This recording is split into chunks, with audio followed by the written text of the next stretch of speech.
Pakistan bar council ने आज official secret act की बड़ी शदीद अल्फाज में मुखालफत की है और साथ में ये भी कहा है कि ये आइन से मुतसादिम है, इसे वापस लिया जाए। सर, क्या समझते हैं कि हुकूमत ने इस एक्ट को किस सोच के मद्देनजर रखते हुए पेश किया है, और फिर ये नहीं देखा गया कि क्या इसमें किसी एक सियासी जमात को निशाना बनाया गया है या फिर मुस्तकबिल में ये एक्ट खुद हुकूमत के गले भी पड़ सकता है? बिस्मिल्लाहिर्रहमानिर्रहीम। देखिए, मैं पाकिस्तान बार का मेंबर भी हूँ, लेकिन इस वक्त मैं सदर सुप्रीम कोर्ट बार भी हूँ जी।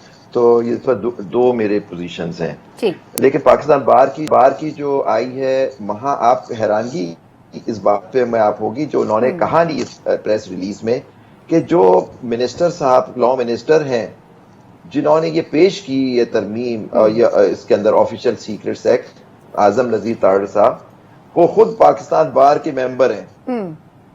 तो इनको उसके बारे में भी इस रेजोल्यूशन में लिखना चाहिए था कि ये कि एक पाकिस्तान बार के मेंबर होते हुए, एक लॉ मिनिस्टर होते हुए, उन्होंने एक गैर आईनी, गैर कानूनी ये एक अमेंडमेंट पेश की जो बिल्कुल आइन के मुतसादिम है, इंसानी हुकूक, बुनियादी हुकूक के खिलाफ है, और एक ये ब्लैंकेट चेक दे दी गई है एक डेमोक्रेटिक सिस्टम के अंदर एक इंटेलिजेंस एजेंसीज को कि आप बगैर वारंट के आप गिरफ्तारियां करेंगी, आप जोर भी इस्तेमाल कर सकते हैं। आपको बताएं, आजकल हमारी यहाँ वैसे ही गिरफ्तारियां हो जाती हैं, लोग गायब हो जाते हैं और उनका लेकिन वो तो माजी में भी होते रहे, आप दुरुस्त कह रहे हैं। लेकिन मेरा सवाल से मैं दोबारा रिफ्रेश करती हूँ। मेरा सवाल एक्चुअली ये था कि हुकूमत में इत्तेहादी भी हैं, दीगर जमातें भी हैं, लेकिन क्या सर हुकूमत ने इसकी मंदरजात तवज्जो से नहीं देखे? क्योंकि हर मरतबा जब हुकूमत किसी जमात की होती है तो उस वक्त वो मुश्किल कवानीन पास कर देते हैं, उसके बाद उसकी छुरी तले वही हुकूमतें और वही साबका जमातें आती हैं जिन्होंने वो बिल्स पास किए होते हैं। तो ये अंडरस्टैंडिंग मौजूद नहीं है क्या सर पॉलिटिकल पार्टीज में? नहीं, बिल्कुल नहीं है, क्योंकि मैं समझता हूं कि ये जो आप कानून साजी इतनी बर्क रफ्तारी से हो रही है, जिसके जो आइन और कानून के खिलाफ है, खुद इनके प्रोसीजर के खिलाफ है। पार्लियामेंट का प्रोसीजर है ना, वो सिलेक्ट कमेटी में जा रहे हैं बिल्स, उन पे ना उस पे कोई बहस हो रही है, बस वो आते हैं और पास हो जाते हैं।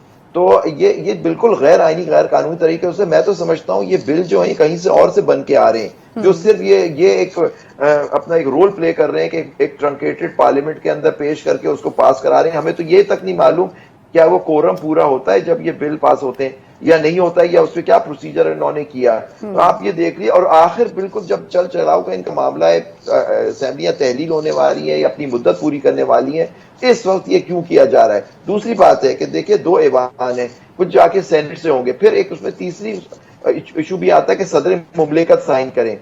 जब तक सदर साइन नहीं करता किसी बिल के ऊपर, वो एक्ट नहीं बनता अनलेस वो जॉइंट हाउस से उनके वापस 10 दिन के बाद वापस करने के बाद वो पास हो जाता है। और आपको पता होना चाहिए कि आर्टिकल 76 है आइन के अंदर, जिसके अंदर क्लियर लिखा हुआ है कि बिल अगर पास नहीं होगा और वो रह जाएगा तो वो लैप्स कर जाएगा। इस सिचुएशन में अगर इस सेनेट में नहीं पेश होता और रहता है, ये लैप्स कर जाएगा। तो जब लैप्स कर जाएगा तो अगली पार्लियामेंट में भी नहीं होगा। लेकिन ये बिल और कुछ और इन्होंने जो चीजें आर्मी एक्ट के अंदर भी तरमीमें की हैं, वो भी हमारी नजर से अभी पूरी तरह गुजरी नहीं है। उसका भी एक बिल इन्होंने पास कर दिया आर्मी एक्ट के अंदर तरमीम का।